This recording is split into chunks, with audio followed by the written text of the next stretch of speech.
দেখ আপনার দুইটা প্রেডিকশন রাইট, যে বলছিলেন যে মানে স্পাইসি উইকেট হবে 200 বাংলাদেশ, হাসান 5 430 বোলাররা মিলে খেলে দিবে, স্মিথ ছাড়া কেউ নাই পারফর্ম করে। তখন মিচেল স্টার্ক যে এখনো 145 করে 142 করে, সেও বিরক্ত হয়ে যায়। তারা তো গত 5-6 বছর এইসব খেলে ইউজ টু না। আমাদের যেটা সবচেয়ে পজিটিভ ব্যাপার সেটা হচ্ছে যে রানা না থাকলেও তো আসলে পেস অ্যাটাকটা খুবই রিলায়েবল।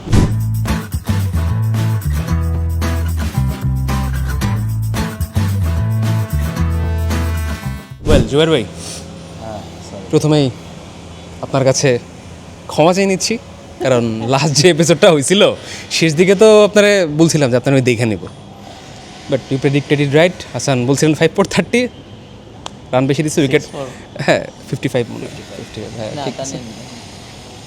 মাপ চাচ্ছ ভালো কথা, কিন্তু এই যে সিরিজ শুরুর আগে যে কার কি কাঁপতেছিল, হ্যাঁ সেটা তো আসতেছে, না এটা একটু বলতে হবে। সেটা তো আসতেছে ওই যেখান থেকে আলোচনাটা আসছিল অস্ট্রেলিয়া ব্যাটিং নিয়ে হোয়াট এভার টিম নিয়ে।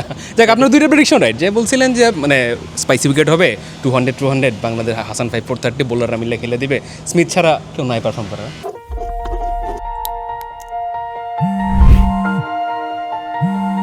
এক মিনিট। হ্যালো, শুরু হচ্ছে ফেস অফ টুমরো, খুঁজছি নতুন অভিনয় শিল্পী। আলটিমেটলি এটাই হয়েছে, একটা টেস্ট যদি আমরা জিতে যাই, ইভেনচুয়ালি জিতে গেছি, ডমিনেট করেই জিতছি, তো এই জন্য ঠিক আছে আপনি একটা অ্যাপোলজি ডিজার্ভ করেন। Thank you. কী কমু, আই এম সরি না, উই আর সরি, ঠিক আছে উই আরই বলবো পাই পাতার মানুষ। হোল এটা হচ্ছে যে প্রথমে এই যে বিশ্বাস করানো, তারপর সিরিজ শুরুর আগে যে এই যে ডরে শরীর কাঁপতেছে, হ্যাঁ। ভয়ে কি হচ্ছে না হচ্ছে, ট্রাভিস হেডকে দেখেই অনেক কিছু হয়ে যাচ্ছে। এরপরে এখন হয়ে গেছে, এখন তো সে ভাব নিবেই। সেটা ঠিক আছে, এখন আমি আসলে মাঝখানে পড়ে গেছি, পডকাস্টের মধ্যে মাঝখানে বসে আছি। তো বলেন আপনার রিভিউ দেন, এই আপনার যে প্রেডিকশন মিললো, হাউ ডু ইউ ফিল আসলে, মানে বাংলাদেশ জিতছে রাদার দেন আপনার প্রেডিকশন মিলছে, ওইটাতে বেশি খুশি লাগতেছে? না মানে এটা তো আমরা তো আর কি হাইপোথেটিক্যালি একটা সিচুয়েশন নিয়ে কথা বলতেছিলাম, যদি এটা হয় Right, দেন right.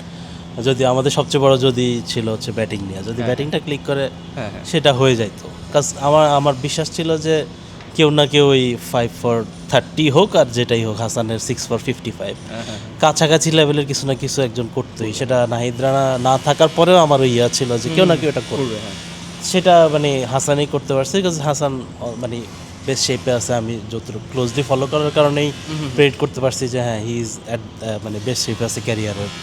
কাউন্টি খেলে আসছে, সব জায়গায় খেলতেছে, প্রফেশনালিজমের টেস্টটা অলরেডি পাইছে।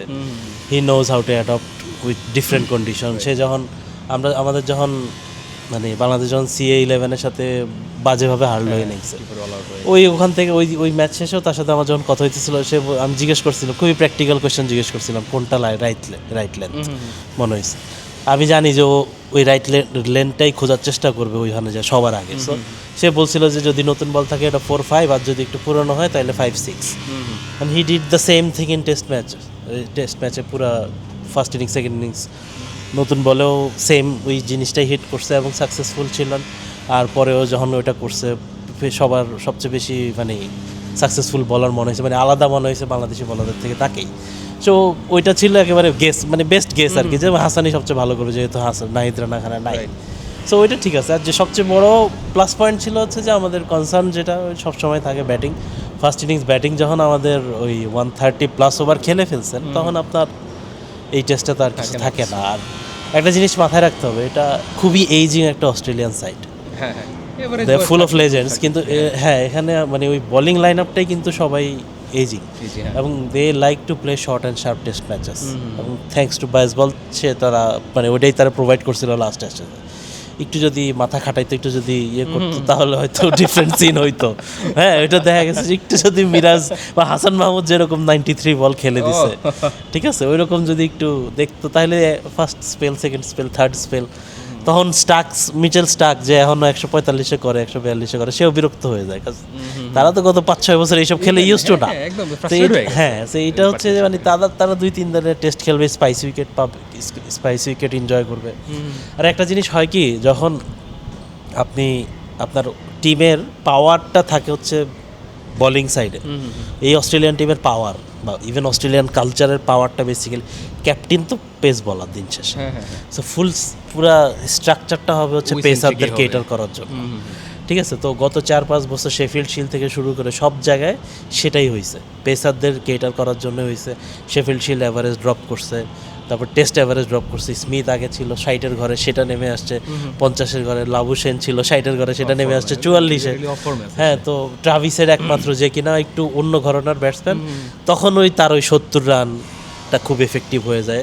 আর শেষের দিকে স্টাক এরা একটু জোড়ায় 20-30 রান করলে 250-300 রান হইলে অস্ট্রেলিয়াকে আর থামানো যায় না এই বোলিং লাইনআপ নিয়ে, right. তো এই জায়গায় না আমরা যেই টেস্ট উইকেটটা দেখছি ডারউইন, এটা ট্রেডিশনাল অস্ট্রেলিয়ান উইকেট, মানে এই গত 4-5 বছরের যেটা হয়েছে সেরকম না। না আর সেটাই তাদের এগেনস্টে কাজ করছে আর কি। মানে আমার প্র্যাকটিক্যাল সামারি এটাই আর কি এই টেস্টে। এবং luckily we got the better side of the toss আর কি, যে কারণে হাসান শুরুর দিকে ওই কেওসটা ক্রিয়েট করতে পারছে।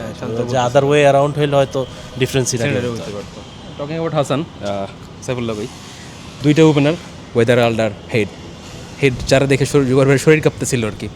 তো 2 ইনিংসেই বলে কয়ে আউট করছে আর কি, গুড লেন্থে হিট করছে ওয়াইড থেকে, মানে মোটামুটি সেট আপ করে। অ্যান্ড অস্ট্রেলিয়ার সরি যেমনই সিচুয়েশন হোক বা ওরকম কন্ডিশনে হোক, যেমন ড্রপ ইন উইকেটই হোক, ওইখানে অস্ট্রেলিয়ার মতো একটা টিমের 20টা উইকেট নেওয়া 2টা ইনিংসে, বাংলাদেশের রানা নাই। মোস্ট টকটা বড় একটা ব্যাপার ছিল যে রানা নাই, বাংলাদেশের বোলিং অ্যাটাক কীভাবে আসলে ফাংশন করবে। সো ওইখান থেকে কেমন দেখলেন? মানে ডিকসেন লিখছেন, অবশ্যই কভার করছেন, তো আপনার রিমার্কসটা কি জানেন? না, বোলিং অ্যাটাক নিয়ে আসলে মানে সংশয় বলো বা যেটাই বলো, এটা বেশ কয়েক বছর ধরেও তো দ্য লিস্ট কনসার্নের জায়গা হচ্ছে বোলিং অ্যাটাক। হ্যাঁ, এবং এটা কিন্তু অ্যাক্রস দ্য ফরম্যাটস। এবং এটার সবচেয়ে বড় একটা কারণ অবশ্যই আমাদের মানে বাংলাদেশের এখনকার যে পেস ব্যাটারি। কারণ তুমি দেখো যে হাসান মাহমুদের কিন্তু এই টেস্ট খেলার কথা নয়, এবাদত হোসেনেরও এই টেস্ট খেলার কথা নয়। তোমার যদি সবাই ফিট থাকে তাহলে এই টেস্টের বোলিং লাইন আপ, যদি তুমি 3টা পেসারই খেলাও, স্টিক থাকো এই উইকেটে 3টা পেসারই হয়তো না, এটা অবভিয়াস। এবং সেই কারণেই কিন্তু তাসকিন এবং রানাকে তো জিম্বাবুয়ে টেস্টে রেস দেওয়া হলো। এবং এরপরেও রানা যদি ফিট থাকতো, হ্যাঁ সেক্ষেত্রে, এবং শরীফুলও যদি ফিট থাকতো, তবুও হাসান মাহমুদের কিন্তু এই টেস্টে খেলার কথা নয়। কিন্তু এখন তুমি সব কিছু নিয়ে হাসান মাহমুদকে নিয়েই কথা বলতেছো। অস্ট্রেলিয়ার মিডিয়া আমরাও বলছি, আমরা আলোচনা করছি যে একটা হাইপ তোলার চেষ্টা করেছিল যে নাইট রানা, কারণ তাদের কাছে বেচার মতো আর কিছু মনে হয় তাদের অ্যাঙ্গেলে, তাদের পার্সপেক্টিভে ছিল না। রাইট, একমাত্র প্রোডাক্ট ছিল হচ্ছে নাইট রানা। সেই নাইট রানা যখন রুলড আউট, আমি শুনছি আমাদের সব কিছু মানে ধরো আমাদের ফেলো যারা জার্নালিস্ট বা অনেক কিছু যারা হয়তো যাওয়ার কথাও ভাবছিলেন বা যাওয়ার মতো চান্স ছিল, তাদের মুখে রানা নাই গিয়ে কী হবে, মানে এরকম ব্যাপার যে অস্ট্রেলিয়াতে কিছু একটা করতে গেলে নাইট রানা কী করতে হবে। কিন্তু আসলে রিয়ালিটি বা আমাদের যেটা সবচেয়ে পজিটিভ ব্যাপার সেটা হচ্ছে যে রানা না থাকলেও তো আসলে পেস অ্যাটাকটা খুবই রিলায়েবল এখন। সেটা একটা হ্যাঁ, স্টিল হয়তো একটু ইনকনসিস্টেন্সির একটু ব্যাপার স্যাপার আছে।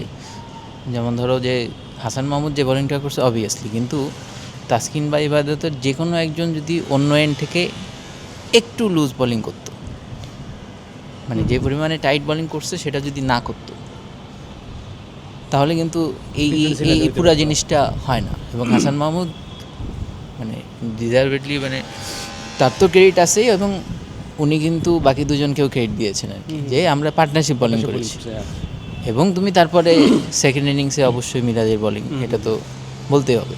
But what my point is যে বোলিংটা আসলে লিস্ট কনসার্নের জায়গা ছিল, বাট স্টিল এই উইকেটে ধরো হ্যাঁ হাসান বলতেছে যে কাউন্টির সাথে সিমিলার বা সব কিছু, জুবাইরও বলতেছে, কিন্তু এখানে তো একটা এলিমেন্টস অফ মানে আনসার্টেনিটি ছিল।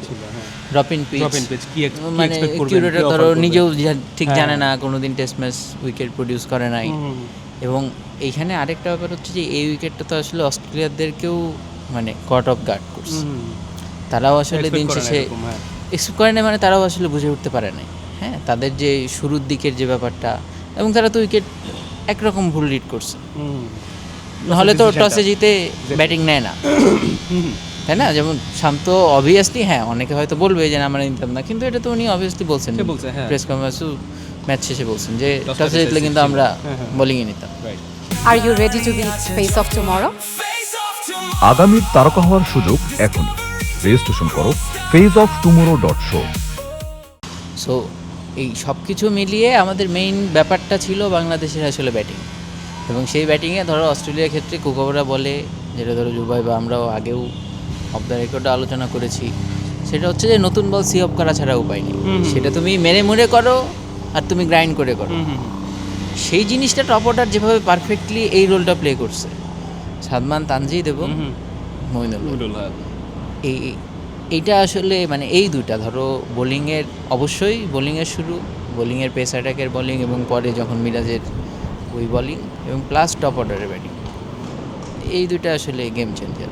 মিরাজের শেষের দিকে ওই ব্যাটিং অবশ্যই অনেক বড় ব্যাপার। টেলের সাথে যে ব্যাটিংটা হ্যাঁ, কারণ ধরো রান আরেকটু কম হলে আসলে অস্ট্রেলিয়া আরেকটু হ্যাঁ কম যদি ডেফিসিট হইতো তখন সেই জিনিসটা গ্রিন বা ধরো গ্রিন তো সেঞ্চুরি করলো, সেই জিনিসটা আরেকটু অন্যরকম হতে পারতো। আপনি একটা লেখা লিখলেন দেখলাম তানজিদের ইয়াটা নিয়ে, যে ব্যাস বল খেলছে বাট উইথ ব্রেইন, ওটা একটু এনিওয়ান যে কেউ আনসার করতে পারে। তানজিদের একটা ব্যাপার হচ্ছে ওই পয়েন্টটা ধরে বলবেন যে উইথ ব্রেইন ব্যাপারটা ডিফাইন করবেন। উইথ ব্রেইন সেই জিনিসটা বলতেছি, সেটা জুবাই কি লিখছে সেটা মানে জুবাই ভালো ব্যাখ্যা দেবে। কিন্তু আরেকটা ব্যাপার হচ্ছে যে তানজিদকে যখন টেস্ট টিমে নেওয়া হয় তখন সুমন ভাই আমাদেরকে মানে প্রেস কনফারেন্সে কি ব্যাখ্যা দিয়েছেন, চিটাগাঙে না অ্যাটাকিং ক্রিকেট নতুন করে নতুন অ্যাপ্রোচ অ্যাডপ্ট করবে, এবং তার তো আসলে ন্যাচারাল অ্যাবিলিটি, হ্যাঁ একদম বাসবল না মানে উনি ওটা বলছিল যে আমরা তো আর চাইলে বাসবল খেলতে পারবো না, এটা উনি ওই সেন্সে বলছিল। না ঠিক আছে, তাহলে If I am not ওটা প্রুভ করে দিয়েছে যে ব্যাসবল খেলছে আমরা বাট ব্রেইন দিয়ে, বাট হুইচ ইজ নট ব্যাসবল। হ্যাঁ মানে ধরো তাকে নেওয়া হয়েছিল আসলে অ্যাটাকিং ক্রিকেট শুরুতে একটু ওরকম, হ্যাঁ ফ্ল্যাম্বার, যে কারণে দেখো যে সৌম্যর ইনক্লুশনটাও কিন্তু ওই কারণে, হ্যাঁ তাই না? না হলে তো আসলে জাকির বা যে কাউ এবার তিনি আসতে পারতেন, অন্যরা আসতে পারতেন, কিন্তু সৌম্যকে আনা হয়েছে এই কারণে, তানজিদকেও এই কারণে। কিন্তু তানজিদ যে খেলাটা খেলছে এটা তো তার আসলে ন্যাচারাল খেলা না, খুবই মানে টেমপ্লেটের বাইরে যায়, ন্যাচারাল টেমপ্লেট। তিনি তো আসলে ওয়ানডেতেও ধরো আমরা এই যে এখন যে বলি যে গেম বানানো বা কিছু এই প্লেয়ারের অভাব আছে, যেটা রবিবারের পাশে যে হ্যাঁ গেম বানানো প্লেয়ার বা সব কিছু ওই সময়টাতে ওই জিনিসটাও তো আসলে উনি ওয়ানডেতেও করেন না, হ্যাঁ টেস্টে এত হ্যাঁ যেটাকে আসলে সেন্সিবল বললে মনে হয় যে খুবই জেনারেলিস্ট, কিন্তু এটা তো আসলেই একটা সেন্সিবল ব্যাটিং, হ্যাঁ একদম নিজের যে ন্যাচারালিটির বাইরে যায় খেলছে। তুমি ওয়েট করবা এবং অস্ট্রেলিয়ান এসব উইকেটে এবং অস্ট্রেলিয়ান কন্ডিশনে ব্যাটিংয়ের টেমপ্লেটটাই হচ্ছে এটা কিন্তু ধরো ইনফ্যাক্ট ট্রাভিস হেডও তাই করে, ডেভিড ওয়ার্নার কিন্তু এই টেমপ্লেটে ব্যাটিং করছে। তুমি দেখবা না যে হ্যাঁ ডেভিড ওয়ার্নার কিন্তু ওই জ্যাক ক্রলি বা বেন ডকেট স্টাইল না, হ্যাঁ বেন ডকেটও কিন্তু এসেছে অবশ্যই মানে ওই উইথ ব্রেন ব্যাটিংটা বেন ডকেট করছে, হ্যাঁ কিন্তু হ্যাঁ এই জিনিসটা হওয়ার পরে তুমি ইংলিশ সাপোর্টারদেরও ইংলিশ মিডিয়াতেও একটা শোনো তারিখ একটা সূক্ষ্ম হলেও একটা হাহাকারটা একটু বাড়ছে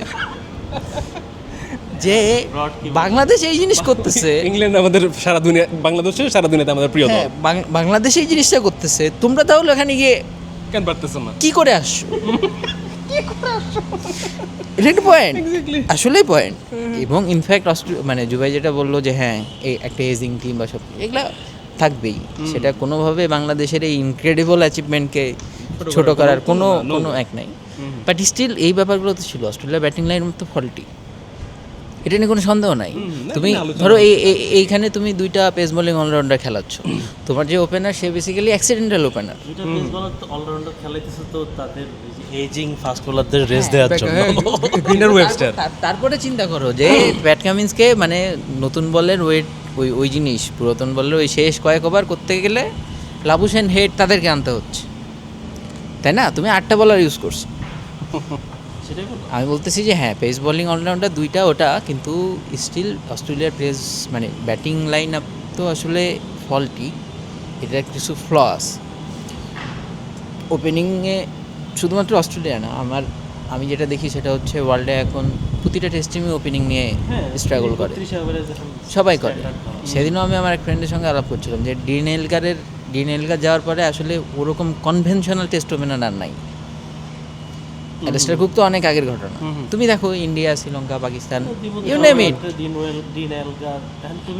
হ্যাঁ হ্যাঁ এখন আচ্ছা Tom Latham's contemporary test batting কিন্তু মানে হ্যাঁ ওই জিনিসটা টম লেথামের আসলে রোলটা একটু, বাট হ্যাঁ হ্যাঁ হ্যাঁ হ্যাঁ স্টিল হ্যাঁ টম লেথাম মানে ডিন এলগার যাওয়ার পরে এরকম একটা ধরো শূন্যতা তৈরি হয়েছে ওয়ার্ল্ড ক্রিকেটেই। সেইখানে অস্ট্রেলিয়ার টপ অর্ডার তুমি দেখো যে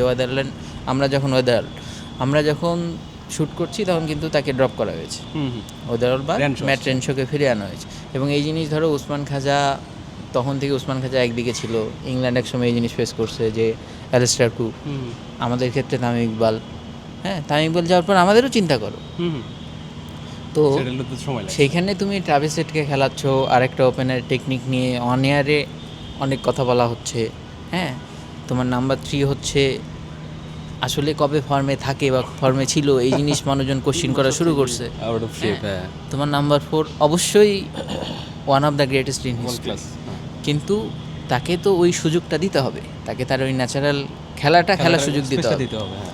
সেই জিনিসটা উনি পাচ্ছেন না। হ্যাঁ, এইখানে অস্ট্রেলিয়া একটা জিনিস যেটা মিস করছে যে অ্যালেক্স ক্যারির থেকে 2 ইনিংসের মধ্যে একটা ইনিংস আর কি, মানে 2 অ্যাটেম্পসে একটা ইনিংস যদি অ্যালেক্স ক্যারি খেলতে পারতো তাহলে হয়তো অস্ট্রেলিয়ার মানে সিনারিওটা একটু অন্যরকম হতে পারত।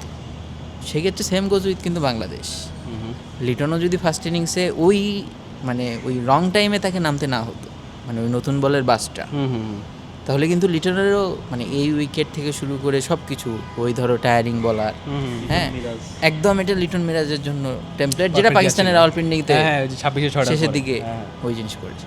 তো মানে পয়েন্টটা হচ্ছে যে অস্ট্রেলিয়ার এই ফ্ল বা সব কিছু এই জিনিস এক্সপ্লয়েট করা, এটা আমরা বলা যে হ্যাঁ আছে, স্টিল আরও জিনিসও আছে। তাদের 1600 টেস্ট উইকেটস আছে,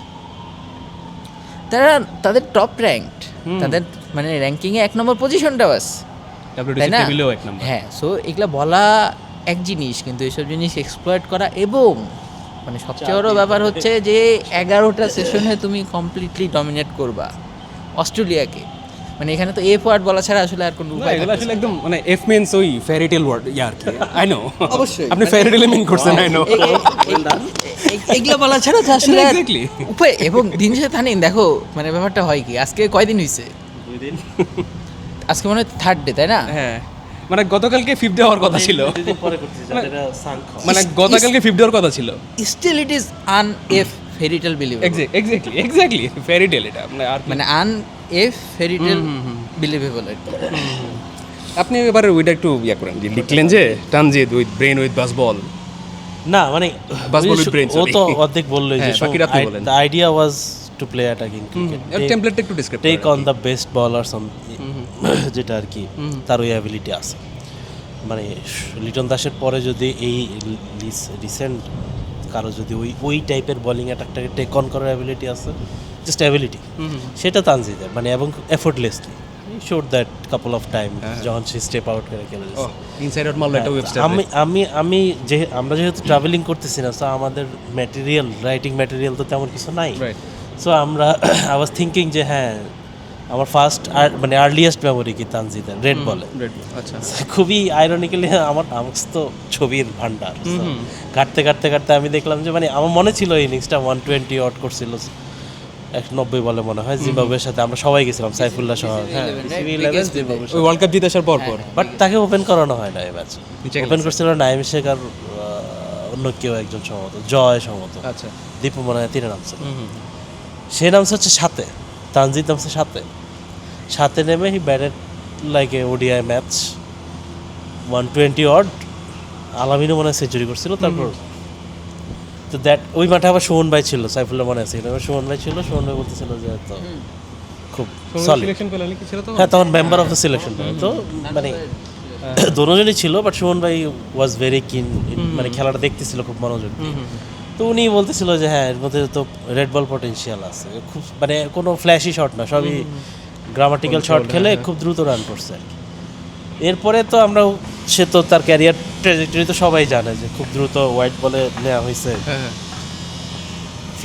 ফ্ল্যাশি ইনিংস খেলছে, বেশ কিছু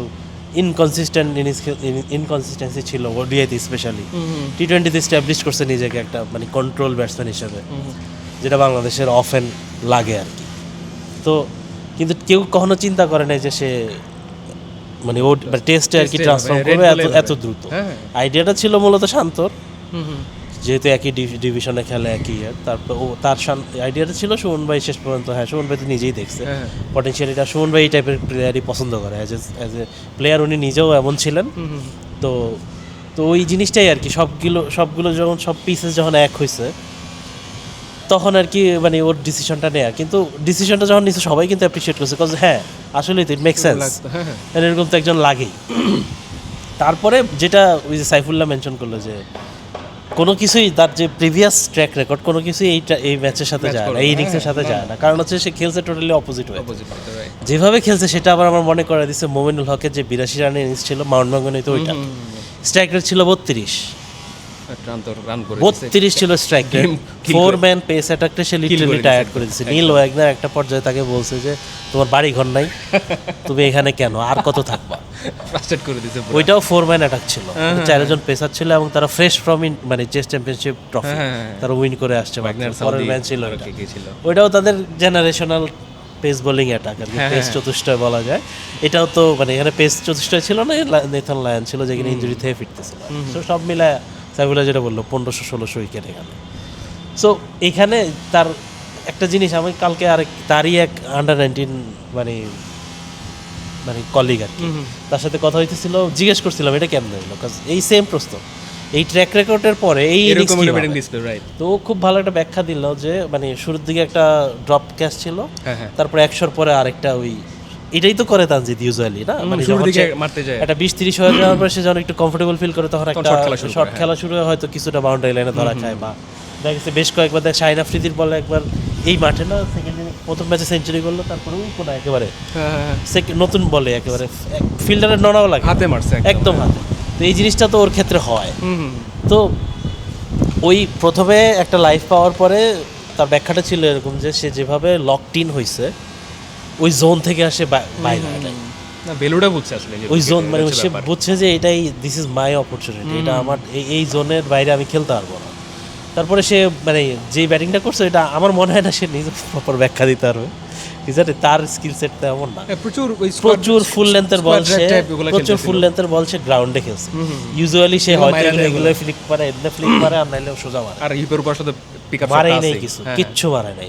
মানে কিভাবে কন্ট্রোল করছে, হয়তো কোনো এক সময় হয়তো তার এখন সে প্রেস কনফারেন্সে সে জেনেরিক কথাবার্তাই বলবে স্বাভাবিক, এই মুহূর্তে কখনো মানে যখন একটু দূরত্ব তৈরি হবে ওই রেজাল্টের সাথে, তখন হয়তো সে রিফ্লেক্ট করতে পারবে যে অ্যাকচুয়ালি কি ছিল। ওটা এখন লেট দ্যাট সিনক ইন মোমেন্ট আর কি। হ্যাঁ আসলেই তাই, মানে ইভেন আজকেও কয়েকজনের সাথে কথা হচ্ছিল, মানে তারাও প্রসেস করতেছে অ্যাকচুয়ালি কি বিষয়, মানে এটা তারা বুঝতে পারবে যে যখন দেশে আসবে বা কিছুদিন যাবে, যখন পুরো জিনিসটা বুঝতে, তখন প্রত্যেকেই বুঝতে পারবে যে এটা কি হয়েছে অ্যাকচুয়ালি। বাট মানে সে বেসিক্যালি খেলছে মমিনুল হকের মতো মাউন্ট ম্যাঙ্গনিতে, মানে এটা আমার কাছে এইটা মানে এর চেয়ে বড় কমপ্লিমেন্ট আর কি দিব ভার্সিটির মানে মানায় নেওয়ার ক্ষেত্রে আর কি, যেটা তো ওইটারই আমার মনে হয়েছে যে বেস্ট বল উইথ ব্রেন আর কি। সে তো বেসিক্যালি আমাদের বেস্ট বলার, হ্যাঁ যদি শুধু কোর স্কিল সেট দেখি আর ট্র্যাক রেকর্ড দেখি তাহলে তো she is our best bowler, তাই না?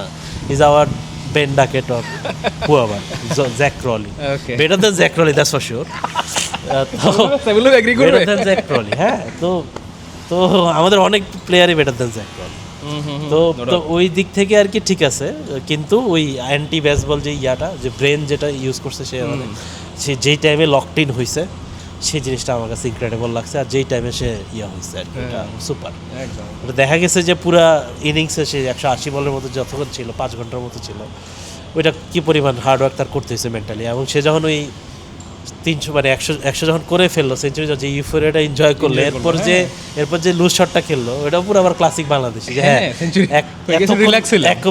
এতক্ষণ কি পরিমাণ মেন্টালিটি মেনটেন করা লাগছে, এটা যখন একটু রিল্যাক্স হয়েছে ওইটার রিফ্লেকশন ছিল ওই শটটা। সো বলা যায় যে ওই শুরুর শট আর ওই পরের শট, সে আউট হওয়ার শটের মাঝখানে ওই টাইমটা ছিল, এটা তানজিদের ভিতরে কিছু একটা ভর করছিল হয়তো, নিশ্চয়ই এরকম কিছু, একদম প্রপারলি আসলে একটা ব্র্যাকেটে আনছেন আপনি জিনিসটা। আচ্ছা, সেকেন্ড টেস্টটা তো হচ্ছে ম্যাকাইতে, টেস্ট হয় না আগে, মানে ডারউইন তো ধরেন মানে ইন্টারভিউ পড়ছিলাম কিউরেটারের, প্লাস একটু আইডিয়া ছিল, বাংলাদেশ আগেও খেলছে, কন্ডিশনের ব্যাপার ছিল, বাট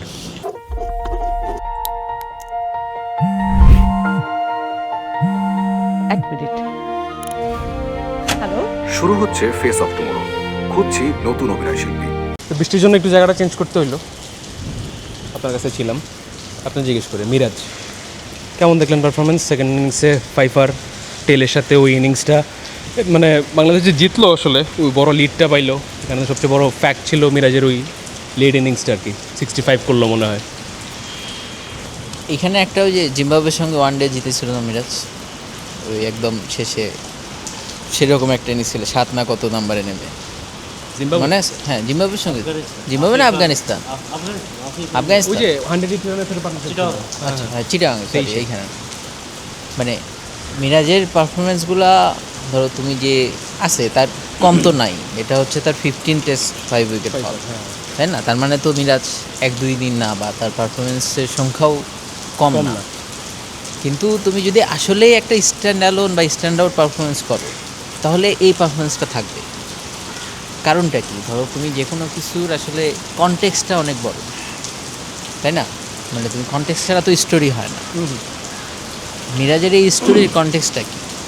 ওয়ান ডে ক্যাপ্টেন্সি নিয়ে জাস্ট হারাইলো, হ্যাঁ। কম ব্যাপারটা তো হয় নাই।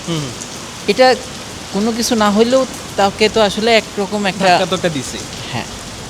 এবং এরপরে হচ্ছে ধরো এইরকম কন্ডিশনে যখন তুমি অ্যাওয়েতে, হ্যাঁ অবশ্যই অলরাউন্ডার হিসেবে তিনি একটা মানে একটু এগিয়ে থাকেন, বাট তুমি যদি এক স্পিনার নিয়ে নাও, হ্যাঁ সেক্ষেত্রে অ্যাওয়ে কন্ডিশন বা সব কিছু মিলিয়ে তাইজুল অবশ্যই প্রিফারেবল হওয়ার কথা।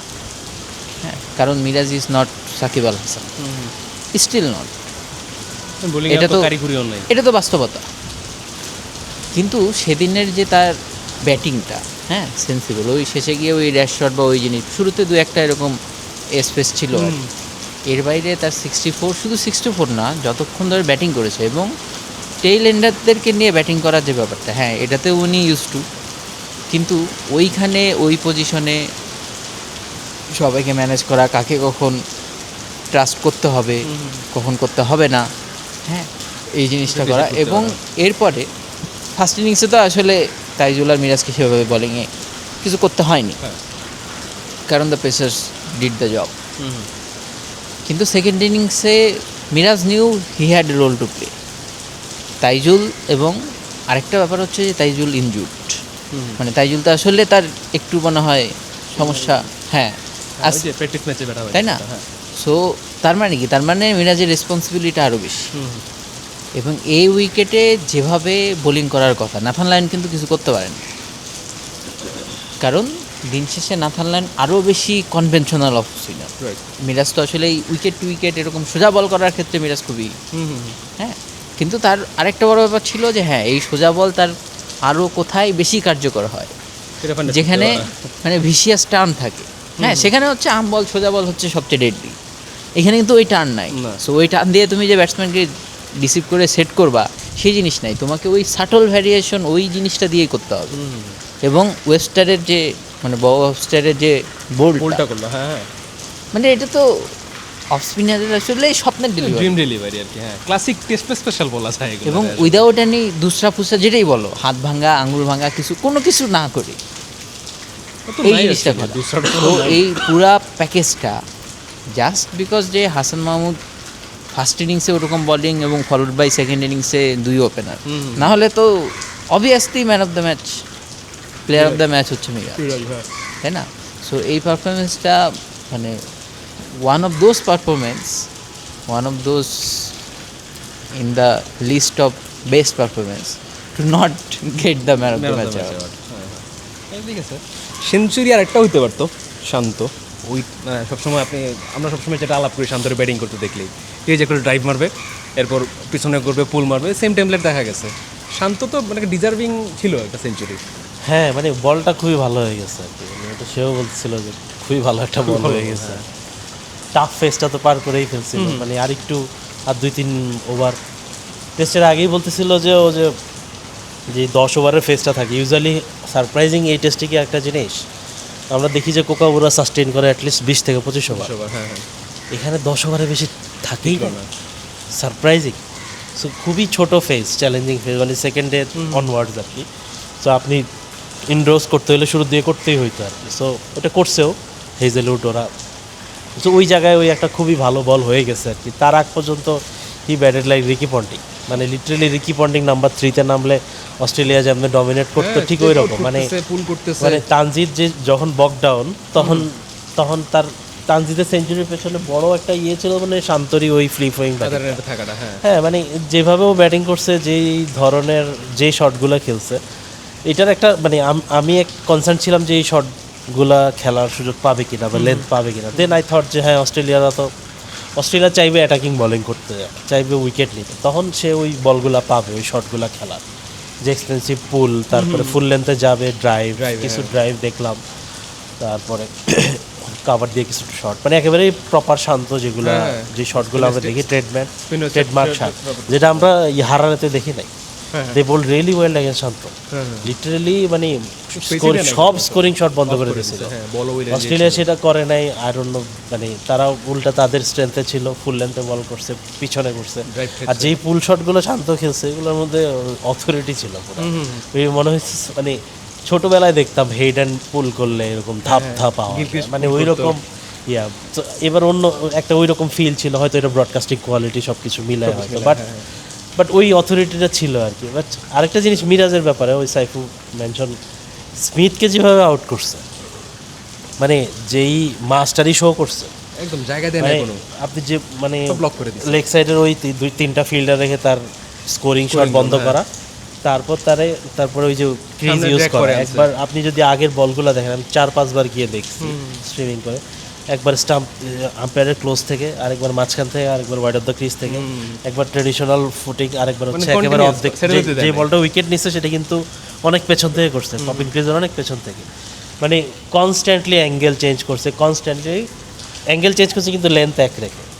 So constantly he played with smiths mind, মানে এরা স্মিথকে সে এখানে আউট করছে, হ্যাঁ 17-তে। বাট ওটা এখানে মিরপুরে, বাট ওখানে যেভাবে আউট করছে এটা অনেকটা, এটা যদি রবিচন্দ্রন আশ্বিন করতো তাইলে ওই যে ক্রিকেট প্রান্তে এরকম বিশাল ফিচার লিখছিল না, উইজার্ডারে নিয়ে চলে আসতো ওই যে একটা। বিশাল একটা ফিচার লিখছিল না, কিভাবে স্মিথকে লেগ স্লিপে আউট করছে, ওইরকম ঘটনা ঘটতো। মানে এটা যদি রবিচন্দ্রন জাস্ট সিরিয়াসলি ইন্ডিয়ান কোনো স্পিনার যদি এটা করতো, এইটাকে এখন এই যে আমরা 3 দিনের মধ্যে আমাদের মুখস্থ করায় ফেলতে 100 বার দেখা।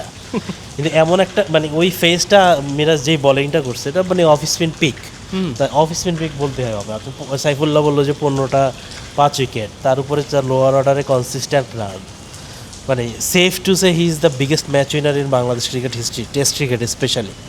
মানে যদি ইন্ডিয়ায় বলেন, আপনি ইয়ার নাম নেবেন, রবিচন্দ্রন আশ্বিনের নাম নেবেন, তারপরে অনিল কুম্বলের নাম নেবেন, এই তো রিসেন্টলি বুমরা, ব্যাটারদের কথা তো আর বলবেন না। তো এই আপনি মিরাজের গত 10 বছরের পারফরমেন্স দেখেন, স্পেশালি লাস্ট 5 বছরে, যখন 2000 কোভিডের পর থেকে স্পেশালি, যখন সে আর কি বাইরের রেকর্ড তার ভালো হওয়া শুরু হয়েছে, যে যখন তার মানে বোলিং আর কি হোল্ডিং রোলটা আসছে, আজকে আমি উইকেট পাচ্ছি না, আমি 2.5 ইকোনমিতে বল করে যাবো সারাদিন, এই জিনিসটা সে যখন অ্যাকসেপ্ট করতে পারছে, এই রোলটা যখন সে এমব্রেস করছে, তারপর থেকে তার অ্যাওয়ে রেকর্ড সিগনিফিকেন্টলি ইমপ্রুভ করছে আর কি। সে জানে যে আমাকে এই টাইমে অ্যাটাক করতে হবে। ফার্স্ট ইনিংসে তার দিন ছিল না, সে জানে ফার্স্ট ইনিংসে সে তার রোলটা প্লে করছে, সেকেন্ড ইনিংসে হি ওয়েন্ট ফর কিল। সে এইটা হচ্ছে যে প্রপার। আর হাসানের সঙ্গে যে partnership, that basically broke the Australian bowling line, frustrate করেছে মানে লিটারেলি, মানে এটা মানে কিছু থাকে না ইয়ার। আপনি এটা যদি আমাদের সাথেও করতো, মানে আমাদের মানে কি ইট ফিলস সো ব্যাড, মানে কিপ দেম আউট দেয়ার, মানে এটা অ্যাজ লং অ্যাজ পসিবল। একটা পর্যায়ে just he has just lost it, মানে কেবাটাই বলতেছে এটা আমার ফলো থ্রু, তুমি চলো, মানে খুবই আমার মজা লাগছে দেখতে পুরা, মানে আপনি অস্ট্রেলিয়ার মধ্যে টিম রে এইভাবে ব্রিং মানে- ডাউন টু দ্য নিজ। না ওভারস্টেটমেন্ট মনে হইতে পারে, but this is what I feel. এটা হইছে ওভারস্টেটমেন্ট, এটা তো দিন শেষে হইছে। মানে 135 ওভার তারা কবে লাস্ট বোলিং করছে এই হিটে? সেটাই আমি দেখতে হবে এটা, সাইফুল্লাহ ভালো বলতে হবে আসলে করছে, মানে তোমাদের সাথে তো করা লাগে না, না না 2 দিনের টেস্ট।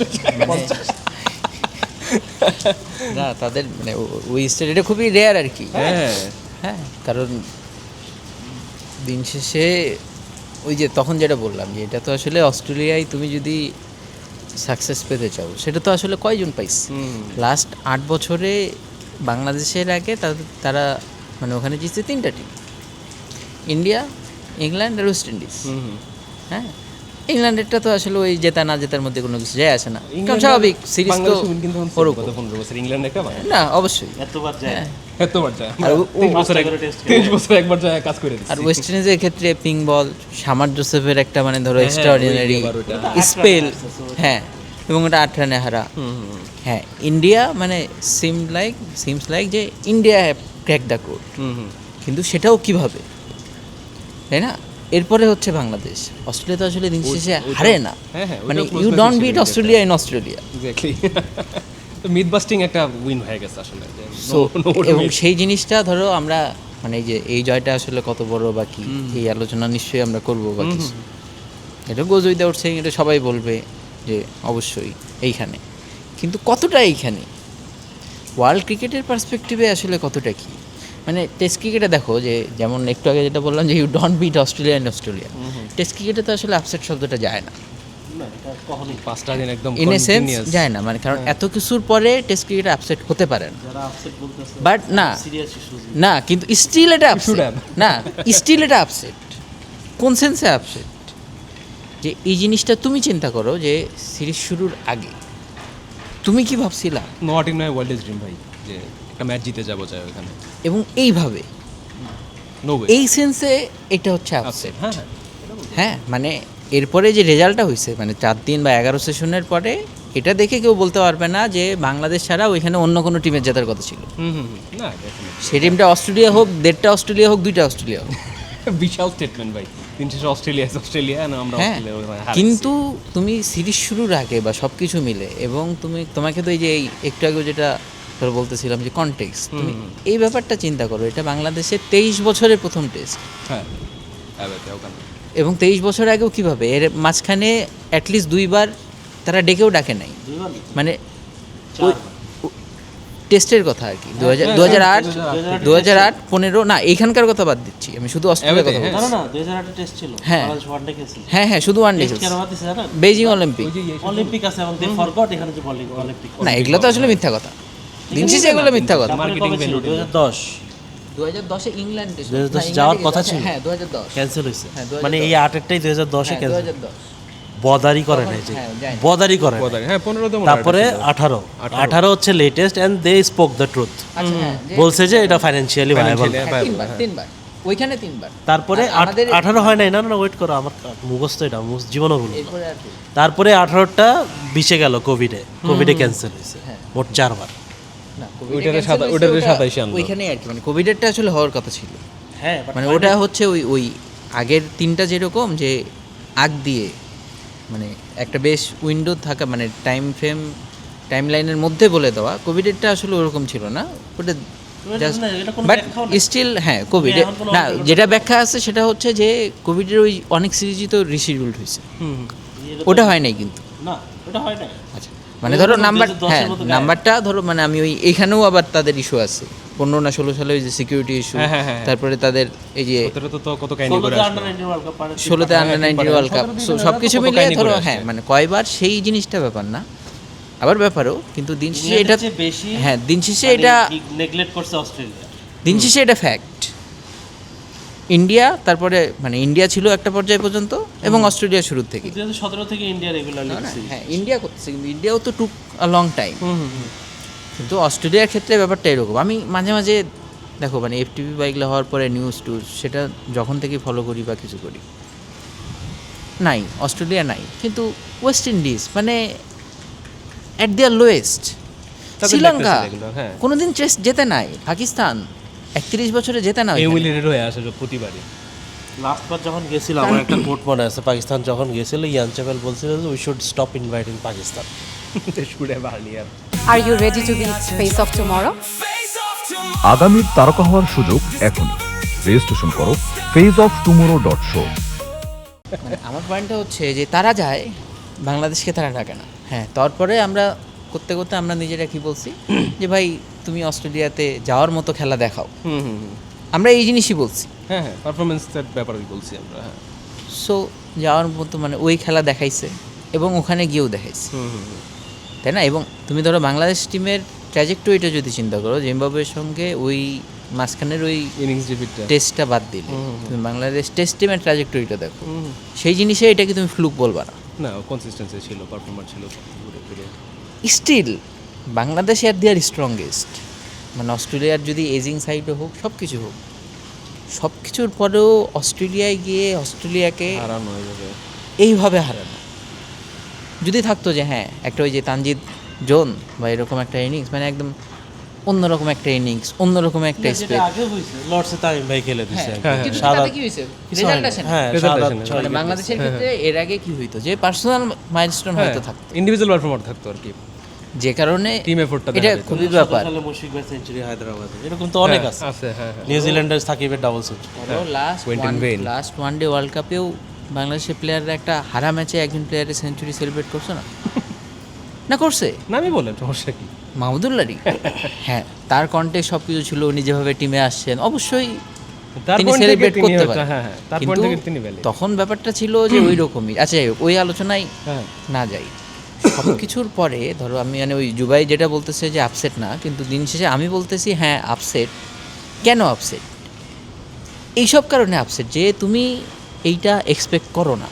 হ্যাঁ, তো জুবাই হয়তো বলতেছিল যে হাসান পাঁচটা নেবে, এই জিনিস হবে, এরপরে এটা করবে, তারপরে তো আবার ফের রিয়ালিটি তাকে হিট করতেছিল যে হেড যদি একটা ইনিংস খেলে দেয় কী হবে, হ্যাঁ, ওখানে তো গেম কিন।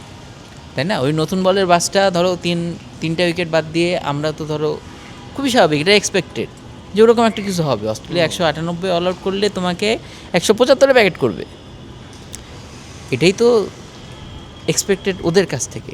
এবং আমরা তো ধরো এইটার সাথে ইউজড। এবং তুমি আরেকটা যেটা বলতেছিলাম যে এটা জাস্ট খালি যদি একটা ইন্ডিভিজুয়াল মানে ব্রিলিয়ান্স বা একটা বাস্ট হইতো একটা ধরো স্পেস বা একটা ফেজের মধ্যে, তুমি হাসানের বোলিং পুরা বোলিংটা দেখো, ওটা দেখে মনে হয়েছে যে ওটা একটা ওয়ান অফ বোলিং? না, না, একদম প্রপার প্ল্যান, একদম হাসান তো নাইট রানার না, তার কিন্তু 150 নাই, নাই। হ্যাঁ, 30-35 করছে। তার ওই রকম ইয়র্কার বা ওই টাইপের কোনো কিছু নাই, জাস্ট শিয়ার কনসিস্টেন্সি, মানে শিয়ার মাস্টারি ওভার ইজ ক্রাফট বলো আর স্কিল বলো, যেটাই আছে Crafty। What ever that is, যেটা অস্ট্রেলিয়ান প্লেয়াররা এখানে এক্সিকিউট করতে পারে না। তুমি যদি মাঠে এক্সিকিউট করতে না পারো তাহলে হবে না। আর আরেকটা ব্যাপার হচ্ছে যে দুইটা তো জিনিস হয়, মানে ওই তখনও যেটা স্টোরির কথা বললাম যে একটা অন দ্য ফিল্ড, একটা off the field. Off the ফিল্ডের কনটেক্সটে, অফ দ্য ফিল্ডের পার্সপেক্টিভে এটা হচ্ছে ক্রিকেটের one of the biggest upset. কারণ টেস্ট ক্রিকেটে আপসেট দেখা যায় না, test cricket upset produce generally করে না, এটা মিরাকল প্রডিউস করতে পারে। Ben Stokes, Kusal Perera, you name ইট।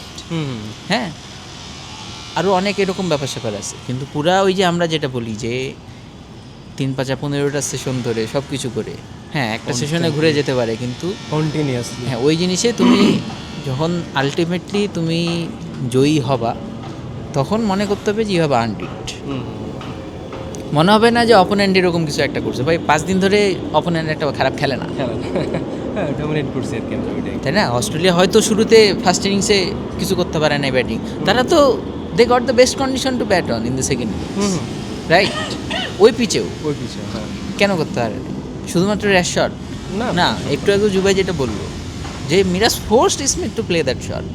এখন একটা রেট দিতে হবে, মানে যেভাবে যে টানা 6টা ওভারের স্পেল মিরাজ যেমনি করছে, ওই টানা 28 থেকে মনে হয় 34 ওভার। সো ক্রিকেটের ধরো, হ্যাঁ ক্রিকেটের বলতে ক্রিকেটের যারা হত্যাকর্তা, ইংল্যান্ড, অস্ট্রেলিয়া, এখন ইন্ডিয়া, সব কিছু সবার এই টেন্ডেন্সিটা আছে।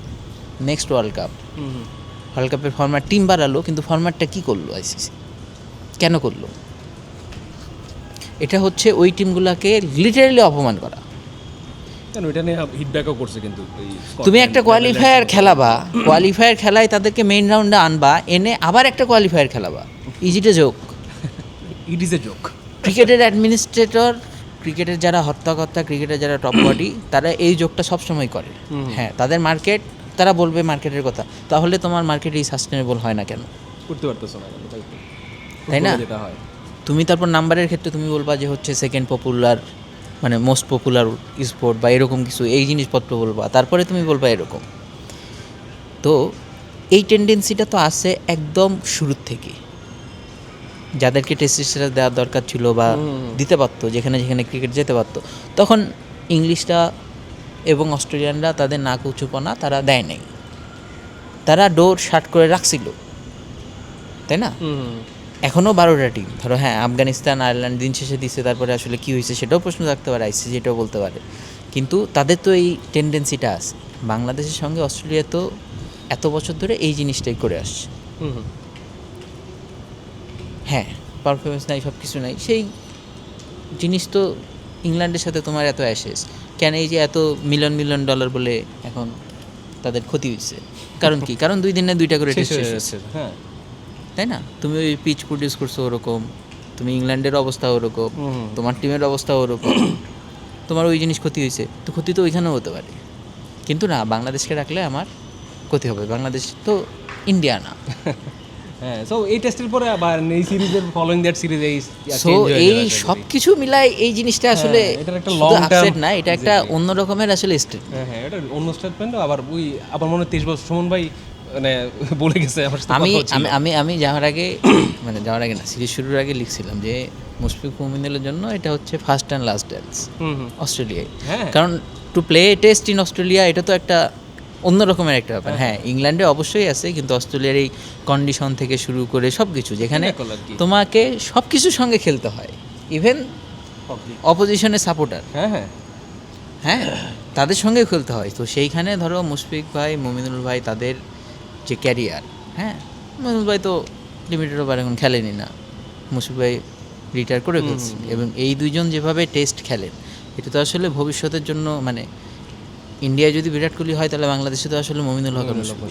হ্যাঁ হ্যাঁ তো তাদের জন্য অস্ট্রেলিয়া, মানে এটা ধরো আমি যখন লিখছি, মানে এটা জাস্ট হ্যাঁ এরকম ব্যাপার, কিন্তু তারা এখন দুজনই, মাউন্ট পঙ্গানুয়ে কিন্তু এই দুজনই ছিল যখন বাংলাদেশ যেতে, তখন ক্রিজে দুইজন, উইনিং শটটা মুশফিক রহিম বাউন্ডারি মারছে, মুমিনুল হক ওই পাশে। হ্যাঁ হ্যাঁ হ্যাঁ ওই যে বিসিবি একটা ভিডিও আমি যেটা করছে অনেক বিসিবি ভিডিওতে, সিমন্স মুশফিককে জিজ্ঞাসা করতেছেন যে এর আগে আসলে তাহলে কোনটা ছিল বা এরকম, মুশফিক ভাই আবার উল্টা ভাবছে যে এর থেকে বড় কোনটা হবে ম্যাকায় জিতলে, হ্যাঁ, মাউন্ট পঙ্গানুয়ে অবভিয়াসলি। এই জিনিসটা আসলে উইদাউট এনি কোশ্চিন, কারণ পাকিস্তানের সঙ্গে ওই সিরিজ বা সব কিছু, ওই যে কনটেক্সট যদি তুমি নাও তাহলে মাউন্ট পঙ্গানুয়ের মতো হবে না, না, হ্যাঁ। অনেকেই ছিল না ওইখানে কোর্ট ছিল, টিমের। এইখানে ছিল, এইখানে তারা অস্ট্রেলিয়ায় গিয়ে, মানে এটা তো আসলে শুধুমাত্র আজীবন গল্প করার মতো, এটা নিয়ে ডিটেল জুবাই তখন যেটা বললো না যে স্টাডি হবে একটা অস্ট্রেলিয়ার। না, যে ওই যে ওই উইকেটটা নিয়ে হয়তো হাজার হাজার শব্দ বা এতদিন লেখা হইতো, এই জিনিস নিয়ে তো আসলে সবারই একটা করে বই লেখা উচিত না, লিটারেলি। সো এই ব্যাপারটা এতটা 21-22 নিয়ে বড়। ভারত সুন্দরসন লিখছে না? না, এটা ওই যে ইন্ডিয়ার টুস্টান নিয়ে রাইট। ধরো, এবং তোমাকে মাথায় রাখতে হবে যে বাংলাদেশ ফ্রম সাবকন্টিনেন্ট, মানে আমাদের এই পাশের এটার জন্য ধরো ওই যে ক্রিকেট, মানে নাট বলো বা যাই বলো, গিকরা সেনা নামে টার্ম প্রডিউসও করছে, হ্যাঁ সেনা কান্ট্রি। তাই না? কারণ ওই চারটা দেশে ভাই আসলে এই ব্যাপারগুলো একটু অন্যরকম, অন্যরকম, হ্যাঁ, হ্যাঁ। বিশেষ করে তুমি যদি এখান থেকে যাও। মানে ক্রিকেটটা অন্যভাবেই খেলতে হয় ওই চারটা দেশে, এটাও ট্রু। লাস্ট ট্যুরে বাংলাদেশ যখন গেছে তখন কেউ ওখানে মানে একদিনে হারার ফর্মুলা দিচ্ছিল। হ্যাঁ হ্যাঁ, ওই যে প্রিভিউতে ডেভিড এইখানেও ধরো দেখো তুমি আরেকটা জিনিস, মানে ডেভিড শেষ তো preview তে লিখছিল আর কি। কন্টেক্সটগুলো আরও চিন্তা করো যে শান্ত অস্ট্রেলিয়ার টিম অ্যানাউন্স করার পরে তাকে কোশ্চিনও করা হলো, এবং উনি এটা বললো যে হ্যাঁ এটা একটা প্রাউড, মানে আমাদের গর্বের ব্যাপার যে অস্ট্রেলিয়া আমাদেরকে লাইটলি নিচ্ছে না, তারা হ্যাঁ, ফুল full strength টিম দিচ্ছে। ঘোষণা করছে। তাসকিন গিয়ে বলতেছে অবভিয়াসলি হ্যাঁ এটা অবশ্যই অস্ট্রেলিয়াতে টেস্ট খেলা একটা মানে তার গর্বের ব্যাপার, এবং এখানে শুরুর থেকে বলা হচ্ছিল যে ওইভাবে চিন্তা করলে যে বড় অ্যাচিভমেন্ট কী হবে বা কিছু হবে, তাদের জাস্ট লক্ষ্য ছিল, মানে ওইভাবে তারা যেটা প্রচার করার চেষ্টা করছে বাংলাদেশ টিমের পক্ষ থেকে, যে 5 দিন খেলা, কিন্তু মনে মনে যে এই ছিল এটাকে জানতো ভাই। এটা অস্ট্রেলিয়া তো এখন বলবে যে মনে মনে যে এই ছিল তোদের, এই ছিল তোর মনে। ওইটা ফর্মুলা তো ওইটাই, 5 না, দিন যদি ওটাই- খেলে ওটাই বলতেছি, মানে দিন শেষে মনে হবে যে 5 দিন খেলা নিয়ে যাইতে পারলেই আমরা খুশি। হ্যাঁ, কিন্তু হ্যাঁ। আসলে তো খেলা তুমি যদি 5 দিনে ড্র্যাগ করতে পারো, অথবা লাস্ট সেশন অথবা 5th ডের সেকেন্ড সেশন নিয়ে যেতে পারো, তাহলে এনিথিং ক্যান হ্যাপেন। মানে কি ওই আগের ওই সেশনগুলোতে যেটা হয়েছে, তাই না, ওই এবাদতের একটা স্পেল ওই হ্যাঁ, সকালে, তাই না, ওই জিনিসও কিন্তু ওটা ছিল। কিন্তু এইখানে দেখো তুমি সিঙ্গেল আউট করতে গেলেও কয়টা পারফরমেন্স করতে হবে, হাসানের বলিং, 4-5টা, মিরাজের তারপরে হচ্ছে শান্তর ব্যাটিং, শান্তর batting, তানজিদের সেঞ্চুরি, মিরাজের হচ্ছে all-round ব্যাটিং এবং performance, বলিং, হ্যাঁ, হ্যাঁ। And এবং হ্যাঁ টপ অর্ডার তাসকিনকেও আসলে ব্র্যাকেটের বাইরে না, রাখতে চাচ্ছিলাম। ওগুলা তো তুমি রাখতেই পারবে না। ইবাদত first হ্যাঁ innings, এরপরে এই জিনিসটা হচ্ছে তাসকিন ইবাদতের ওই ফার্স্ট ইনিংসে বলিং, এবং ফার্স্ট ইনিংসে হচ্ছে টপ অর্ডারের ব্যাটিং, Top order batting, হ্যাঁ, হ্যাঁ। এবং লোয়ার অর্ডারের ব্যাটিং, যেটা শান্ত বারে বারে বলতেছে। লোয়ার অর্ডারে তুমি ব্যাটিংটা চিন্তা করো, যে হাসান মাহমুদ 73টা বল খেলছে, মানে 100 এবং 170 balls partnership। আরেকটা জিনিস সেটা হচ্ছে যে যখন লাস্ট উইকেটে তাসকিন আর ইবাদত, অবভিয়াসলি তুমি যদি if you want to go for it, তাহলে Taskin should be the man. ওই দুজনের মধ্যে তোমার এটা মানে সব কিছু মিলায় তোমার মনে হবে যে তাসকিনেরই হিট করা উচিত। Taskin just played out the over দিয়ে তারপর ইবাদতকে স্ট্রাইক দিল। আমরা তখন বললাম ভাই কেন মারলে? তোমারই তো হিট, তো তুমি যদি লং হ্যান্ডেল খেলতে পারো, লং শট, তাহলে তো তোমার আস। বাট ইবাদত মারলো 6। হ্যাঁ একদম অথরিটি নিয়ে হাঁটু করে বসে একটা স্লক করলো। তার মানে কি? Middle তার gate মানে এর উপর দিয়া মানে জ্বালানিতে। এই জিনিসটা কিন্তু জাস্ট ফ্লুক না, এবং ওই সময় তাদের তাসকিনেরও ধরো ওই কনফিডেন্সটা ইবাদতের উপরও আছে।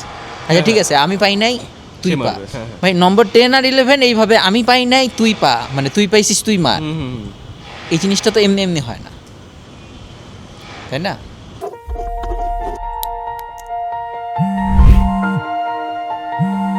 এক মিনিট। হ্যালো, শুরু হচ্ছে ফেস অফ টুমরো, খুঁজছি নতুন অভিনয় শিল্পী। তাসকিন নিয়ে একটু শেষ করে দিই আমরা। তাসকিন ওই যে কালকে একটা ছবি আপ করলো, ওয়েবসাইটে বোল্ড করলো টপ আপ অফ লিখে, দেখছেন কিনা ছবিটা? মানে test match special type bowling আর কি ওটা। বাট তাসকিনের সিগনিফিকেন্ট পেস ড্রপ করছে দেখলাম, 120, 22, 25, 26, না, আমরা এটা পাকিস্তান ইভেন সিরিজেও পাকিস্তানও দেখছি। মানে 129, 30। বাট যে লাইন লেন্থ যে মেনটেন করছে, কনসিস্টেন্সি ছিল, এটা এমন নয় যে তার বোলিংয়ের মূল ফুয়েল ছিল। হ্যাঁ মানে ইভেন এবাদত মানে আমরা ডিসকাস করতেছিলাম জিম্বাবুয়ে সিরিজে কতটা সেলফিশ বোলিং, আমি মানে কনফিডেন্টলি বলতেছি এই শব্দটা, বোলিং করছেন, সেটা টোটালি অপোজিট দেখলাম আমরা এখানে।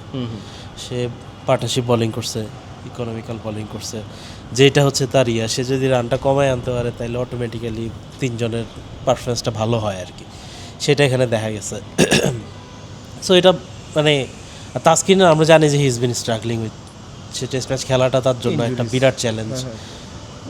একটা জিনিস আর কি মাঝখানে অ্যাড করি, সেটা হচ্ছে ওই পেস কমান আরেকটা কারণ হতে পারে যে ওয়ানডে বা টি20তে তো আসলে তাসকিন জানে যে 4 ওভার বা 10 ওভার, টেস্টে তো আসলে ওই এনার্জি সেভ করার, মানে যদি ওই যে একটা লং হল তো একটা ব্যাপার আছে। এই কারণে শুরুর থেকে হয়তো যেটা মনে হয়, যেটা হয়তো তুমি লিমিটেড ওভারেও দেখবা, সেটা টেস্টে দেখবা না। কারণ ওই যে এখন জুবাই যেটা বলতেছে আর কি, জুবাইয়ের কাছে নিয়ে যাও, মানে জুবাই এখন যেটা বলতেছে টেস্টে খেলা একটু তো ব্যাপার আছে, সো সাস্টেন করার ব্যাপার আছে। সো ওইভাবে এখন তার কাছ থেকে আমি মনে করি যে যদ্দূর জানি যে তার একেবারে শেষ স্টেজে আছে, শেষ টেস্ট ক্যারিয়ারে কতটুকু আর খেলবে, বা সাউথ আফ্রিকার পরে কতটুকু নেক্সট চ্যাম্পিয়নশিপে তারে পাওয়া যাবে কিনা, ঘরের মাঠে ইংল্যান্ড নেক্সট ইয়ার, এখানে ওয়েস্ট ইন্ডিজ, কতটুকু পাওয়া যাবে এটা নিয়ে ডাউট আছে। এটা হয়তো তার লাস্ট ড্যান্স বলা যায় আর কি। সো সেক্ষেত্রে that's the best he can do, মানে সে যদি নিজের প্রিজার্ভ করে South Africa, if he can get to South Africa, তারপর যদি সে নেক্সট ইয়ার ইংল্যান্ড খেলে ঘরের মাঠে, তাহলে ওয়েস্ট ইন্ডিজ আমি যতটুকু মনে হয় র্যাঙ্ক টার্নার টাইপ কিছু একটা হবে ওয়েস্ট ইন্ডিজে, স্পেশালি একটা ভেন্যু তো অবশ্যই, মিরপুরে তো অবশ্যই হবে। তো তখন আমরা ইকুয়েশন থাকে না, ইকুয়েশন তো আছে, না, আছে তো অবশ্যই। তুমি এই চারটা যদি জিতো, মানে তুমি যে সাউথ আফ্রিকা হারো, ইকুয়েশন থাকে মানে কি, তখন যদি ব্যাপারটা আরো রিয়ালিস্টিক, আরো পরিষ্কার হবে, তা তো হ্যাঁ, যদি রিয়ালিস্টিক শট থাকে তাহলে তো অবভিয়াসলি তো অবভিয়াসলি তো ওইটার একটা প্ল্যান আছে। তো সেক্ষেত্রে তাসকিন হয়তো ওয়েস্ট ইন্ডিজে নাও খেলতে পারে, সে তখন ওয়েস্ট ইন্ডিজ সিরিজে আর কি। সে তো খুবই লিমিটেড এখন তার জন্য টেস্ট ডেগুলো এখন নাম্বার বলা যায় আর কি। তার যে ইনজুরি, সেটার পরে এইভাবে ম্যানেজ করে কতদিন খেলবে, কতদিন করবে, এটা একটা ব্যাপার আছে। তো যেটা একটা জিনিস সাইফু বললো একটু আগে, আমার মাথায় লেগে আছে মেনশন করার জন্য, ওই যে টেস্ট ক্রিকেটের শুরুর দিকে যেটা হইলো আর কি, সাউথ আফ্রিকান, আমি এটা নিয়ে লিখছিলাম, এবি বেইলি যখন বললো যে আচ্ছা ঠিক আছে আমরা আইসিসি করি, ইম্পেরিয়াল ক্রিকেট কাউন্সিল করি, আমরা সাউথ আফ্রিকা, তারপরে অস্ট্রেলিয়া আর ইংল্যান্ড, আমরা হচ্ছে অরিজিনাল বিগ থ্রি। তো ওই টাইমে তো ওই টাইমে ওয়েস্ট ইন্ডিজ কি জানি আর্জেন্টিনা টেস্টে স্ট্যাটাস পাওয়ার মতো অবস্থা ছিল, তারপরে আমেরিকা ছিল, কানাডা ছিল, ওয়েস্ট জার্মানি ছিল, আয়ারল্যান্ডের ছিল, আয়ারল্যান্ডের সঙ্গে ইংল্যান্ডের তখন মানে ওই যে যুদ্ধ, তাই ওইটা অ্যালাউ করা হয় নাই, তখনও তাদের মানে টেস্ট ঢুকতে। আপনি দেখেন টেস্টের ডাইনামিকটা এখন কই থাকতো, প্লাস ফাস্ট ফরওয়ার্ড 100 মানে এখন আর কি 100 বছর পরে যখন দেখেন যে ইকোনমিক্যাল মডেল মেনটেন করতেছে আইসিসি, সেটা কি সবচেয়ে বেশি টাকা যাচ্ছে ইংল্যান্ড, অস্ট্রেলিয়া, সাউথ আফ্রিকা, ইন্ডিয়াতে। ওই বিগ থ্রি টেস্ট বলার যারা আছে, বিগ থ্রি কান্ট্রি টেস্ট বলাররা, ওখানে সবচেয়ে বেশি ফাইন্যান্স যাচ্ছে আইসিসি, সবচেয়ে বেশি টাকা যাইতেছে, সবচেয়ে বেশি মার্কি সিরিজ, ওখানে সবচেয়ে বেশি পয়সা কামায় তারা। তো তাদের advance sports science, advance fitness, everything সব কিছু হচ্ছে অ্যাডভান্স। আমার এই জিনিসটা মেনশন করে দিছিল হচ্ছে অ্যান্ড্রু ফিদেল ফার্নান্ডো, শ্রীলঙ্কায় আসিতা ফার্নান্ডোর এক্সাম্পল দিয়ে। গত বছর যখন শ্রীলঙ্কা বাংলাদেশ খেলছে তখন তুমি চিন্তা করো যে ওই দেশের ফাস্ট বোলাররা টপ বিগ থ্রি টিমের ফাস্ট বোলারদের কী ধরনের ট্রিটমেন্ট, আর আসিতা ফার্নান্ডোর কী ট্রিটমেন্ট, আর হাসান মাহমুদের কী ট্রিটমেন্ট। তো আপনি ইন সাউথ আফ্রিকা মানে অস্ট্রেলিয়াকে হারানো ওই ইকোনমিক্যাল যেই আনফেয়ার সিস্টেম এখন মেনটেন করে আইসি সেটার গালেও একটা চটকনা। মানে ওই বিগ থ্রি ওই ফ্যাসিলিটি এত বেশি টাকা, তুমি তো প্রিভিলেজ, সব দিক থেকে তুমি প্রিভিলেজ। সেই প্রিভিলেজের এগেনস্টে গিয়ে মানে আমাদের আর কি মানে আমাদের সেক্টরে হয়তো আমরা মানে সেলিব্রেট করি, হ্যাঁ গত 4-5 বছরে ফার্স্ট ক্লাস পয়সা বাড়ছে, টেস্টের ম্যাচ ফি বাড়ছে, বাট ওটা যদি আমরা কম্পেয়ার করি ওদের সাথে সেটা তো কিছুই না, পকেট মারি টাইপের, তাই না? ওই সব কিছু যদি চিন্তা করেন, সামাজিক প্রেক্ষাপটটা যদি চিন্তা করেন, তাহলে অ্যাকচুয়ালি ইট ইজ হিউজ, মানে it is incredibly hard to say it's not the biggest upset in world cricket. আমি এগ্রি করে ফেলছি আর কি। কারণ এই যে বললাম যে ধরো শুধুমাত্র অন দ্য ফিল্ডের ব্যাপারটা না, তুমি যদি অফ দ্য ফিল্ডের এই কনটেক্সটগুলো চিন্তা করো আর কি, সেক্ষেত্রে আসলেই একটা সিঙ্কিন হওয়াটা একটু টাফ, টাইম লাগবে। ওইটাই আরও কিছুদিন গেলে হয়তো সিরিজটা শেষ হলে তখন হয়তো আমরা প্রসেস করতে পারবো যে মানে জাস্ট হ্যাপেন্ড। স্টিল হ্যাঁ, হয়তো বাংলাদেশ কখনো একটা ওয়ার্ল্ড কাপ জিতলে এটা নিয়ে অনেক বড় স্বাভাবিক, এটা হওয়াটাই স্বাভাবিক। না আপনি এখন পাকিস্তানের মাটিতে পাকিস্তানের 2টা টেস্ট, এটা আপনি গায়ে লাগবে, ওকে ইটস ওকে। এবং ধরো দেশের মাটিতে It was like এরকম স্পোর্টিং উইকেটে পাকিস্তানকে হারানো বা একটা ব্যাপার আছে, মানে এই জিনিস এখন দিন শেষে তুমি অস্ট্রেলিয়াকে গিয়ে, হ্যাঁ ডারউইন, এটা যদি কেউ বলতে পারে যে এটা এমসিসি এসসিজি তোরা খেলাস নাই কেন, আমরা তো বলি না না। না আমি ওইটাই জিজ্ঞেস মানে করছি। বাইরে আমি চাই ধরো- আমাদের কোনো প্লেয়ার, হ্যাঁ। মানে আমি যদি মানে আমি চাই আমাদের কোনো প্লেয়ার প্রেস কনফারেন্সে সেটা বলুক যে we want big Australian venues, মানে বলো we can demand big Australian venues. Exactly.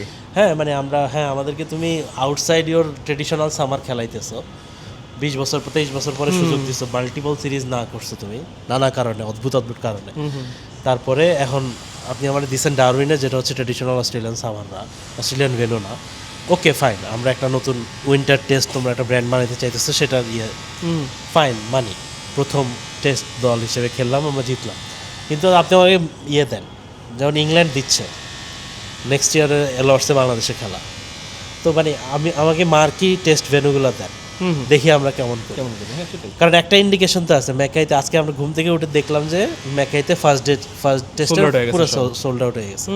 আপনারা ফাইন্যান্সিয়াল দেখেন, বাংলাদেশি এক্সপার্ট তো সব জায়গায় আছে। আমরা হয়তো সেকেন্ড বিগেস্ট কন্টিনজেন্সি হবে নিশ্চয়ই, তাই না? অস্ট্রেলিয়া, ওই যে মানে ইন্ডিয়া, মেলবোর্ন, সিডনি বা ওই বিগ যেগুলা ওইখানে যদি দিতা, তাহলে অবভিয়াসলি অনেক ক্রাউড থাকতো। কারণ এখন ইন্ডিয়ার পরে সবচেয়ে বেশি, মানে যেটা দেখে মনে হয় আর কি, যে বাইরের দেশে সবচেয়ে বেশি দর্শক কিন্তু বাংলাদেশিরাই, বাজারটা তো আছে আমাদের। মানে প্রবাসী হোক আর যে ব্যাপারই হোক, সেটা কিন্তু থাকে।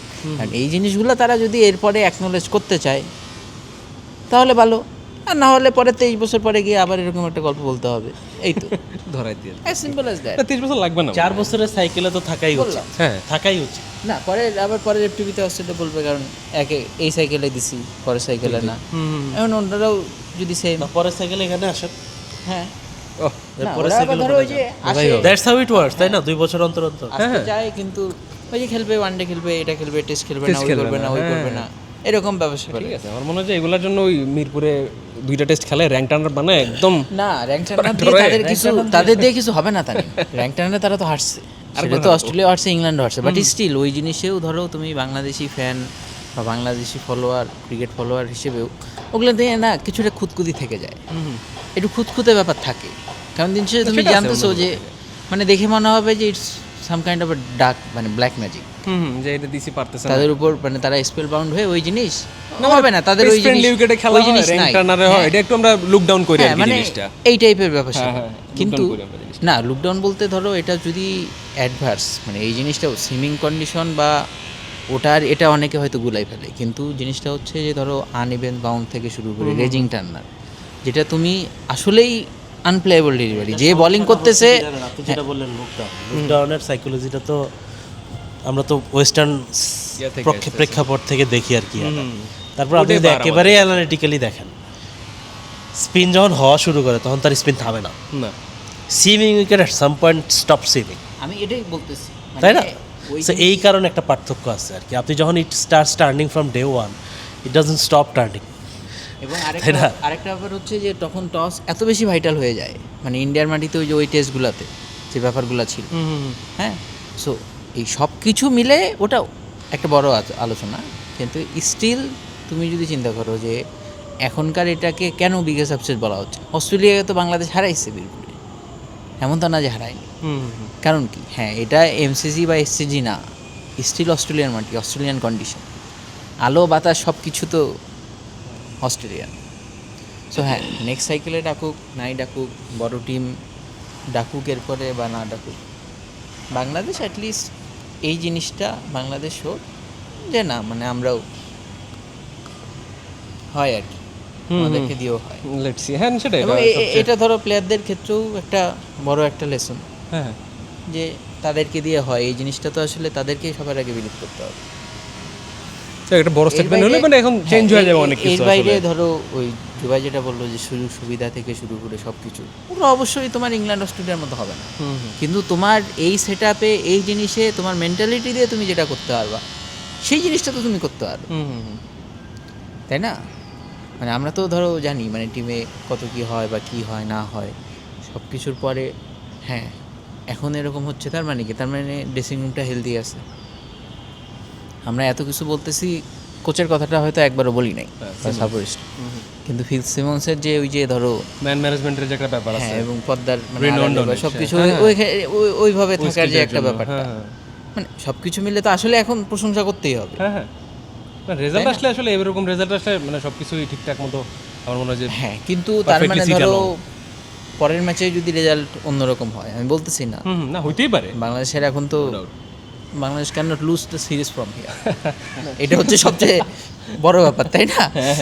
কিন্তু যদি হয়, হ্যাঁ মানে ধরো যদি হয়ও বা নাও হয়, এটা যদি যেতেও তবুও তো কিছু না, কিছু you can ব্যাপার, take away anything. হ্যাঁ এটাই কিছু ব্যাপার। কিছু ব্যাপার থাকবে যেগুলোতে তো আসলে তোমার কাজ করার হ্যাঁ না, সুযোগ আছে, এবং সেই লিস্টটা তো আসলে কম না। সিমন্সের ক্ষেত্রে যেটা বললো সেফু, মানে মানে অ্যাকচুয়ালি আমরা যেটা বলি ক্রিকেট ক্যাপ্টেন্স ড্রিভেন টিম, মানে একটা খেলা, মানে এই জিনিসটাকে এর আগে আমরা যত কোচই আসছি, স্পেশালি রিসেন্ট লাস্ট 5-6-7-8 বছরে কেউ মানে এভাবে মানে অতভাবে দেয় নাই যতটা সিমন্স দেয়। মানে টিম, হ্যাঁ সিলেট ইভেন টিম 11 থেকে শুরু করে, সে যদি ইফ ইটস ট্যাকটিক্যালি লজিক্যালও ফ্রম দি আউটসাইড, যদি ক্যাপ্টেন মনে করে যে হ্যাঁ this is the team I want to go with Simmons will be সে ওকে লাস্ট কল হচ্ছে captain. Every crunch decision captain যেটা বলবে সেটা তার সাজেশন থাকে, কিন্তু দিন শেষে ক্যাপ্টেন যা বলে সেটা মোর অফেন দ্যান নট হইতেছে আর কি, তার রেজিমে আর কি। এই এম্পাওয়ারমেন্ট জিনিসটা মানে শান্তর মতো ক্যাপ্টেনের জন্য খুব ভালো একটা ইয়ে আছে, যে কারণ এনভায়রনমেন্টটা সে ড্রাইভ করতে পারে কী ধরনের এনভায়রনমেন্ট সে চায়। সো যখন ওখানে পুরোপুরি একটা ক্যাপ্টেন্স রিফ্লেকশন থাকে, সো কথাবার্তা থেকে শুরু করে প্রেস কনফারেন্স এবং পোস্ট ম্যাচ সেলিব্রেশনও সব কিছুর মধ্যে একটা শান্তর চাপ থাকে, যে একটা মেজর চাপ থাকে, যে একটা সব কিছুর মধ্যে একটা পরিমিত ব্যাপার আছে, কোনো কিছু ওভার দ্য টপ হয় নাই।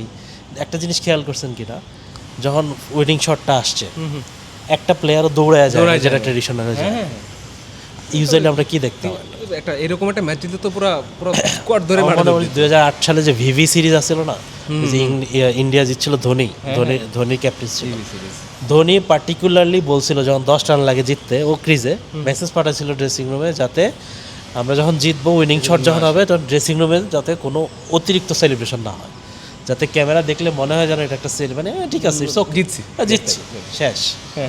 ঠিক আছে, কমেন্ট্রিতে লিটারেলি মানে আমি যদি ভুল না করে থাকি তাহলে অ্যান্টি ক্লাইম্যাটিকও বলছি, যে সেলিব্রেশনটা তুমি মমিনুল হককে দেখো, ওই শটটা খেলার পরে তুমি যদি জাস্ট কোনো কিছু জানো না, কোনো কিছু না জেনে যদি মমিনুল হকের এক্সপ্রেশন দেখো, তাহলে মনে হবে এটা মনে হয় সে মনে হয় আউট হয়েছে নাকি, এরকম মনে হতে পারে।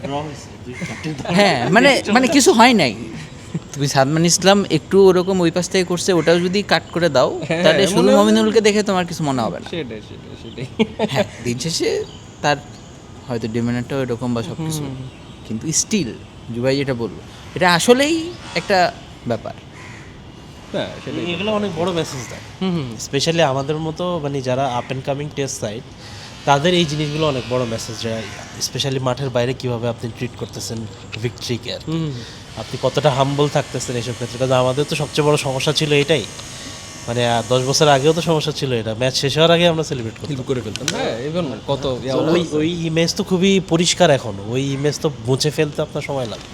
2005 সালে এসেছে অস্ট্রেলিয়া একটা টেস্ট ড্র করলো, ওখানে তো সব ম্যাচই ওই যে ওরকম ক্লোজ শুট এই অস্ট্রেলিয়ার আগে ওরকম ড্র, যখন ড্র করার পরে লাস্ট উইকেট পেয়ার মানে লাস্ট বা তার আগের উইকেট পেয়ার ড্রেসিং রুমের ওইখানে যখন অস্ট্রেলিয়ার সেলিব্রেট করতেছে, তখন মাইকেল ভন বলছিল যে এটা কি হইলো, না তখন ইংলিশ প্লেয়ার বলতেছিল উই গট ড্র সেলিব্রেট করতেছে অস্ট্রেলিয়া তাইলে বোঝ হ্যাঁ ঘটনাটা কি। Huge psychological exactly huge psychological আর কি।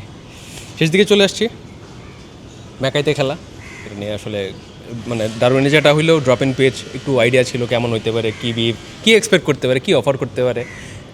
হোয়াট অ্যাবাউট ম্যাকাই, প্রেডিকশন করব, করেন দেখি।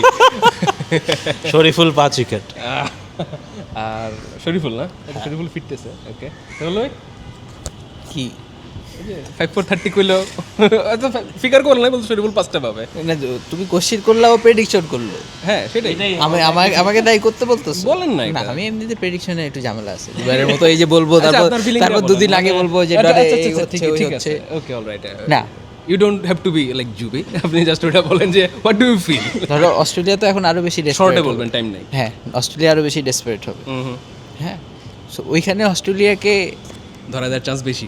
আরো বেশি। Let's see. অ্যান্ড আপনি তো এটা বললেন, অ্যান্ড এখন লাস্ট এপিসোডের মতো আসলে আপনারা বলতে পারতেছেন, আপনারা দেখে নেবেন, উল্টা আপনি আমাদের দেখে নেবেন। লেটস সি, সেকেন্ড টেস্টের পরে আরেকবার বসবো। থ্যাংক ইউ এতক্ষণ যারা দেখলেন আমাদের এই বকবক, ভালো থাকবেন, thank you. Are you ready to be face of tomorrow? আগামীর তারকা হওয়ার সুযোগ এখনই। রেজিস্ট্রেশন করো FaceOfTomorrow.show।